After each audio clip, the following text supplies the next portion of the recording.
Like a lot of, especially on the guitar, all those riffs, they're still being used. You know, I can't sing them right off the top of my head, you know, but you'll hear them tonight or tomorrow. But that was the first time they were just being played. And when they were played in the 50s, the guys weren't sure, they were a little tentative, like, is this good? But it's still, you still hear those riffs today. Anything from like Aerosmith to, you know, any modern rock band, you still hear those riffs that they started in the 50s, you know. That's what struck me. And that was the first time they were ever played. Yeah. Some guy made it up. Exactly. Why didn't you record the album in the Sun Studios? They are still there. The mountain. Why don't we just go to the mountain, you know? But yeah, it was more practical. I don't know if you know Tennessee Zip, you know. So I wanted to kind of be fair to all the Sun artists and pick, you know, maybe just 2 from each. Carl Perkins was the exception because he had so many good songs. It was hard to kind of limit how many songs you could do.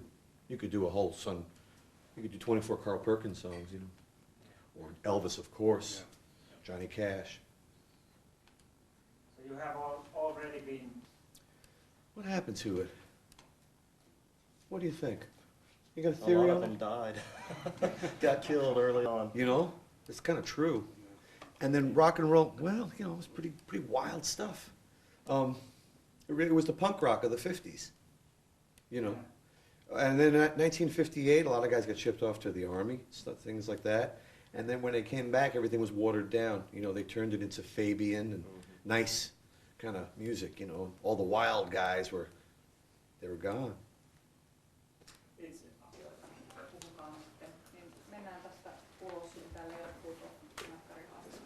Okay, it's fine. Okay, so Finland will be a start for your tour this time. How do you feel? It is a good place to start the tour. Yeah, this is a great place to start because I've been coming here for 25 years now. And you already spent here like 3 days. Yeah, just 3 days. Yeah. You say that you're visiting some nightclubs and jazz bars. Yeah, well, last night we went to Storyville, and there was a great Dixieland jazz band, and then we went to Rocks and heard some hard rock. Do people recognize you here? Do they let you to be in peace? Yeah, they recognize me, but they just come up and shake my hand, you know. It doesn't bother you, I mean? No, not at all. People are very, they're casual about it. You know, say, hey Brian, welcome to Finland. You know, just come up to you and like that. Because normally Finns are quite famous of being very drunk and then getting angry, but that's not. I haven't had any angry Finns. Maybe in concerts, angry because of the wonderful music.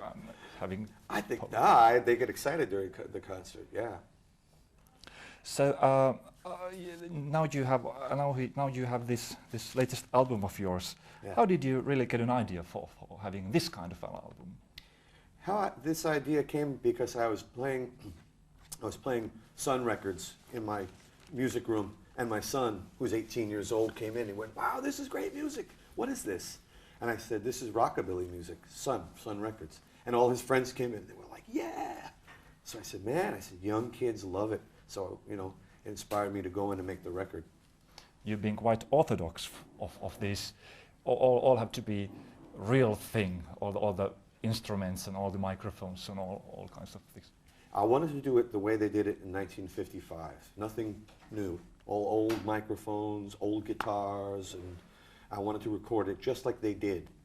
Has anybody done it like that before? I think people have tried. It's harder than you would think, you know. First thing I wanted to do was go to Tennessee and do it there, where all the guys, you know, lived, and we caught a nice vibe, you know. Nashville just was so excited to have us do that. I was really surprised. A lot of the country guys called us, and they wanted to play on the record, you know. Then, you know, all those guys that I knew anyway happened to live in Nashville, so it came about that way. And you even have songs like Mona Lisa on that album. I think many people don't recognize it as a rockabilly song. Oh, no, yeah. Oh, Mona Lisa, man, I name you. That's one of the good Sun songs that didn't, it was recorded in the 55, 6, and it came out maybe a little later, 59. But that was part of the Sun label. And That's a good one, isn't it? But it is a rockabilly song, or? Yeah, it fits into the groove, a little different beat. Yeah. Because many people have heard it like a romantic ballad or something. I think Nat King Cole sang Mona Lisa first, but the version we did was Carl Mann, and it was a rockabilly version of the song. And you have also completed, or you are going to complete a Christmas album.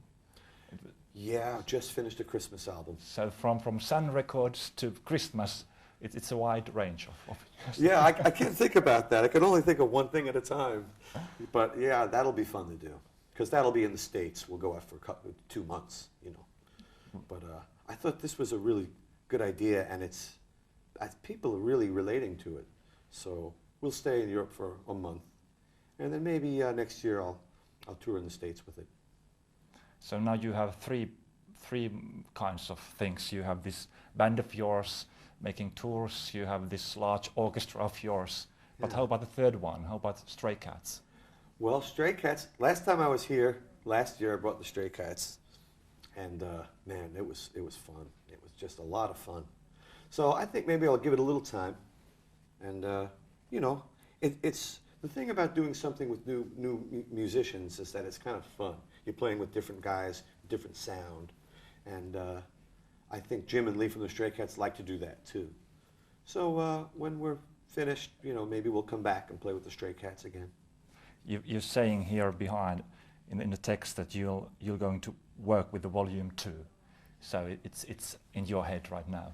Yeah, volume 2 I think would be fun, since we'll have to see how volume 1 goes. I haven't played, tonight's my first show, and volume 2 could be so many different things. It could be different labels, Columbia Records, started a Dixie record, that was a big label down south.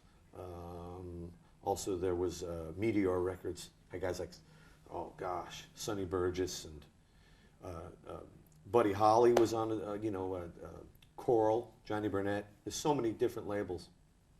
You say that this is your first time playing this album live now in your tour. How does it feel? I mean, does it feel something special, or is it just a normal gig? No, this is more than just coming to play and playing for the fans, because the record is having such a broad reaction. I didn't.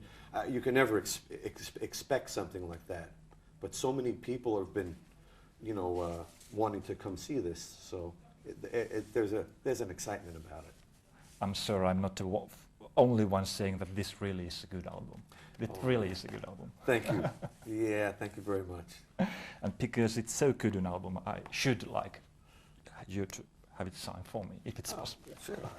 Absolutely. That would be for Tomi, T-O-M-I.